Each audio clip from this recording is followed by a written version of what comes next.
To be frank, ഈ വീട് വെക്കുന്നതിന് മുമ്പ് എൻ്റെ കൈ കൊണ്ട് ഞാൻ ഇതുവരെ ഒരു തൈ പോലും നട്ടിട്ടില്ല. അപ്പോൾ എനിക്കിതിനെപ്പറ്റി ഒരു ഐഡിയ ഇല്ലായിരുന്നു. ഇത് ഹാർട്ട് ഓഫ് ദി സിറ്റിയിൽ സ്ഥിതി ചെയ്യുന്ന ഒരു കുട്ടി വനമാണ്. നമ്മുടെ മെയിൻ കോൺസെപ്റ്റ് ഇതിൻ്റെ അകത്ത് ഒരു ബയോ സ്ക്രീനിങ് ആണ്. അതായത് ഈ വലിയ വലിയ മതിലിന് പകരം മരങ്ങളാണ് ഇവിടെ മതിലുകൾ. ഇവിടെ നമ്മൾ യൂസ് ചെയ്തിരിക്കുന്നത് നമ്മുടെ നാട്ടിൻപുറത്ത് കണ്ടുവരുന്ന ഫ്രൂട്ട് ട്രീസും ഫ്ലവറിങ് പ്ലാന്റ്സും ഒക്കെയാണ്. ഇത് രാജമല്ലിയാണ്, നമ്മുടെ നാട്ടിൻപുറത്ത് സ്ഥിരമായി കണ്ടുവരുന്ന ഒരു ചെടിയാണ്.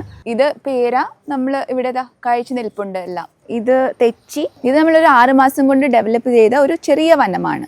ഇതാണ് മിയാവാക്കി ഫോറസ്റ്റ്, വീടിൻ്റെ മുന്നിൽ തന്നെയാണ്. ഇതാണ് നമ്മുടെ വീട്. നമ്മുടെ വീട് കൺസ്ട്രക്ട് ചെയ്തത് കൂടെ തന്നെ നമ്മുടെ ഗാർഡനും നമ്മൾ കൺസ്ട്രക്ട് ചെയ്തിട്ടുണ്ട്. അപ്പം അതിൻ്റെ കൂടെ വീട് വളരുന്നതിൻ്റെ കൂടെ ഇതും വളർന്നു. ഒരു 6 മാസം കൊണ്ട് ഇവിടെ ഒരു നല്ലൊരു വനമായി തീർന്നിട്ടുണ്ട്. എൻ്റെ പേര് വന്ദന വിശ്വനാഥ്. ഞാനൊരു ആർക്കിടെക്റ്റാണ്. ഞാനിവിടെ കൊച്ചിയിൽ അർബൻ പോർട്ടിക്കോ എന്ന പേരിൽ ഒരു ലാൻഡ്സ്കേപ്പ് സ്റ്റുഡിയോ റൺ ചെയ്യാണ്.